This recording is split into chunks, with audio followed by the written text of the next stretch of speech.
সুপ্রিয় Islamic media দর্শক মন্ডলী, আশা করি মহান আল্লাহ পাকের মেহেরবানি দয়ায় আপনারা সবাই ভালো আছেন। সুপ্রিয় দর্শক মন্ডলী, এখন আলোচনা করব আমরা যখন মারা যাব, অর্থাৎ সে ইমানদার হোক কিংবা কাফের হোক কিংবা মুনাফিক হোক, সবাইকেই আমাদের মৃত্যুবরণ করতে হবে। মৃত্যুবরণ করার পর আমাদেরকে ফেরেশতারা তিনটি প্রশ্ন জিজ্ঞাসা করবে। সেই তিনটি প্রশ্ন কি, সেই সম্পর্কে আমরা জানব। তাহলে চলুন আমাদের আলোচনা শুরু করা যাক। প্রতিটি আদম সন্তান, সে কাফের হোক, ইমানদার বা মুনাফিক হোক, সকলকে কবরে তিনটি প্রশ্নের মুখোমুখি হতেই হবে। নাম্বার 1, মার রব্বুকা, তোমার রব কে। নাম্বার 2, ওয়ামা দিনুকা, তোমার দিন কি। নাম্বার 3, এই ব্যক্তিকে রাসূল সাল্লাল্লাহু আলাইহি সাল্লামের ব্যাপারে প্রশ্ন করা হবে। একে কবরে ফিতনা বলা হয়।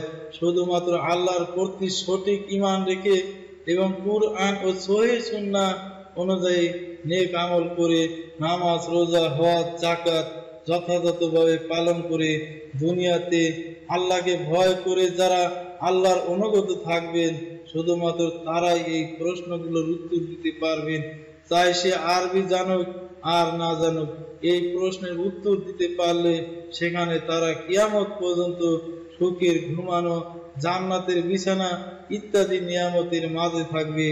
আর কাফের, মুশরিক, মুনাফিক বা নাম কা ওয়াস্তে মুসলমান, বেনামাজি, কবর মাজার পূজারী, হালাল হারাম সম্পর্কে বেপরোয়া, ফাসিক, পাপাচারী, পাপিষ্ঠ, এরা দুনিয়ার জীবনে যতই নিজেকে মুসলমান দাবি করুক না কেন, তারা এই প্রশ্নগুলোর উত্তর পশ্চিম কালেও দিতে পারবে না।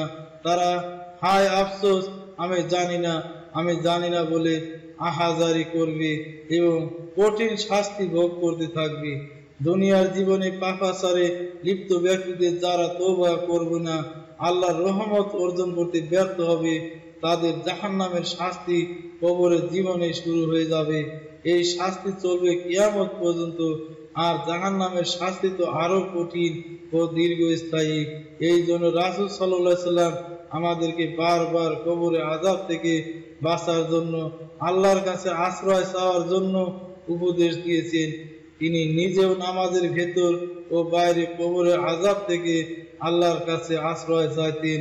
কবরে আযাবের ভয়াবহতা চিন্তা করে সাইয়েদিনা উসমান ইবনে আফফান রাদিয়াল্লাহু আনহু কবরের কথা স্মরণ করলে কান্নায় ভেঙে পড়তেন।